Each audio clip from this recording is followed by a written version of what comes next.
Yeah, that really happened.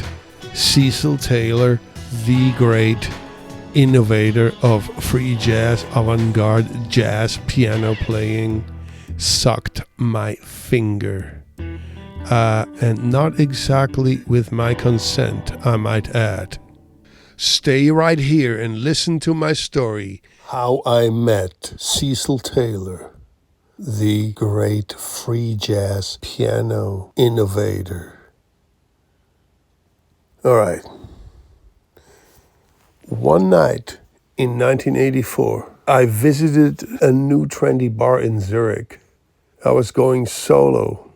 Supposedly, it was the It Club, where the pretty girls go. I was young and naive and looking for something exciting to happen. It was a warm summer day, and I was wearing bright red pants, a wardrobe choice which I haven't made in decades. Oh, the fashion glory of the 80s. So I'm in this new bar, and I glance across the room and recognize this little older black guy with dreadlocks. It's an understatement to say that he was sticking out like a sore thumb from this blasé Swiss yuppie crowd. He looked like an artist, and he looked very familiar to me. It happened so that just 2 weeks earlier, I had read a great 12 pages long photo essay about the pioneering free jazz pianist Cecil Taylor. And the guy in this bar was his spitting image. I also had a couple of his albums, and I was never quite sure what to make of his music. His playing can be very harsh, explosive, atonal, and without any repetitive rhythms. Not many easily pleasing elements for the listener to hold on to. Yet, I find this music strangely fascinating and often surprising. Musically, he's way out there and free for sure. And he's unique in his style. Like many avant-garde luminaries, he is highly respected in the artsy jazz circles. And he made great money headlining festivals across Europe.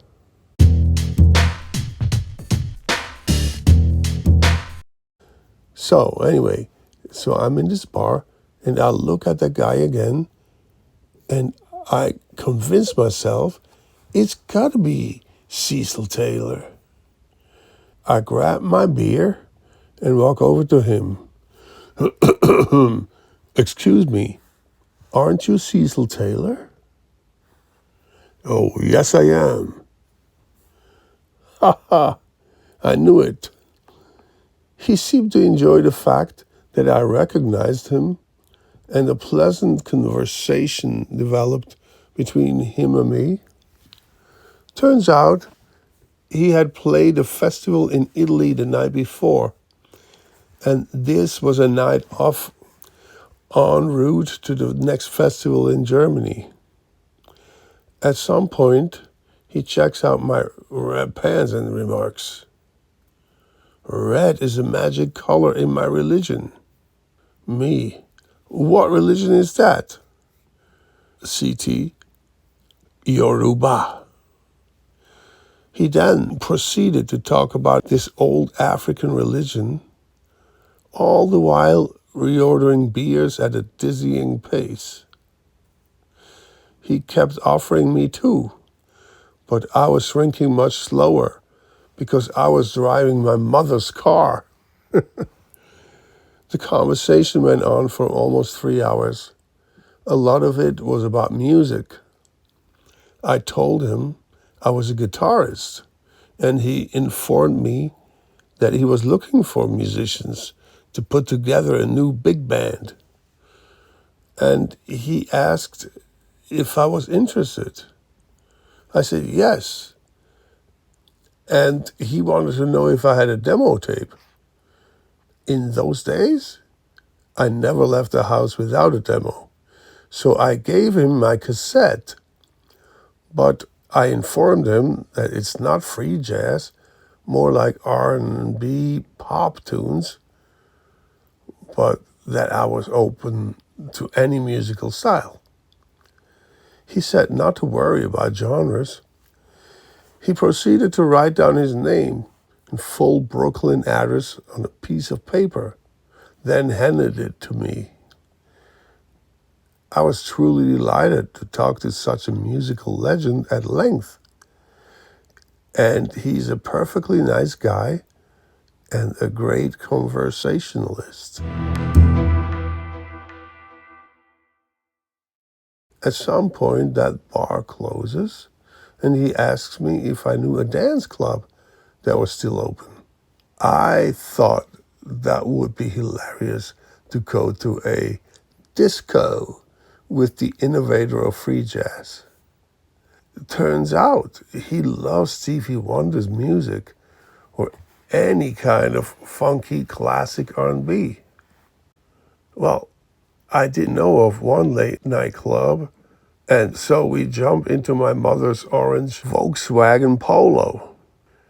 So I drive him there, but for some reason, the only so-called late night club in the city was closed that night. Back in those days, Zürich didn't have much of a nightlife. I mean, everything was closed.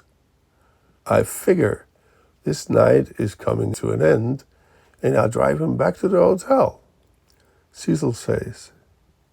Now this is Cecil Taylor telling me, well, I do have a mini bar in my room. Do you want to come up for a nightcap? I figured that would be cool, and I wasn't tired. So we get to his luxurious room at the beautiful Hotel Schweizerhof, directly across the street from the Zurich Central train station. He breaks out a couple of airplane bottles of vodka from the minibar, and he suggests, why don't you get into the shower?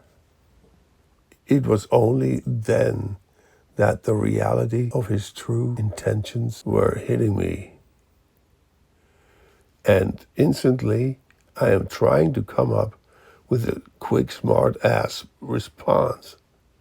No thanks, I already showered this morning. As I am making my exit to the door, he's following me, and I extend my right hand to offer him a handshake. Good night, Cecil. He quickly grabs my hand and sucks my middle finger. I quickly pull away and leave his room. Cecil Taylor sucked my finger. And yes, I was very naive.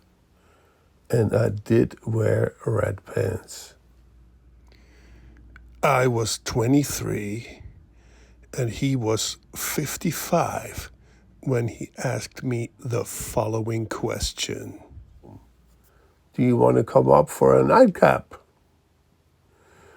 I figured that would be cool, since I had enjoyed picking his brilliant brain all night long.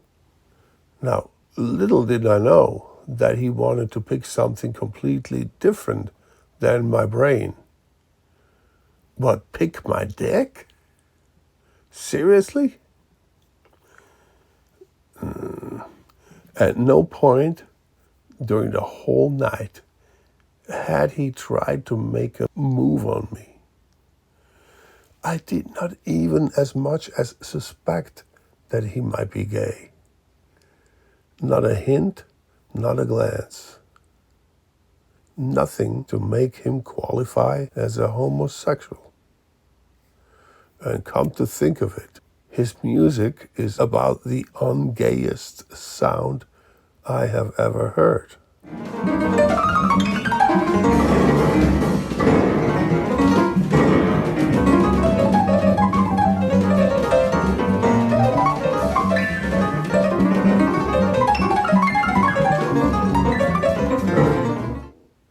It's not like I was hanging out with a musical theater star. Goes to show you how misleading stereotypes can be.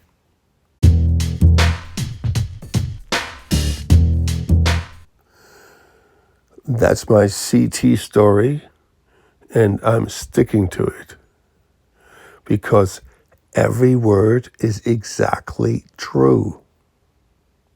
My Brazilian future girlfriend later told me that the magic color red supposedly is a sexual symbol in Yoruba. About a year later, after that incident, I met an American percussionist who at the time was touring with the Cecil Taylor big band. I told him that I was hanging out with Cecil one night last year. He looked at me funny and said, "Oh, really? That must have been a wild and crazy night." Me, it's not what you think. And it wasn't. Oh, shit. For some reason, Cecil Taylor never called me to audition for his big band. Not sure why.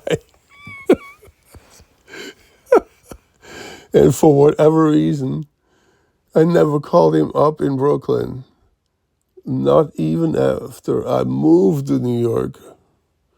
Not sure why. Note.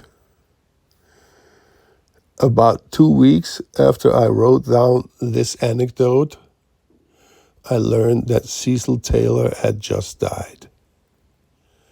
Rest in peace, brilliant wild man.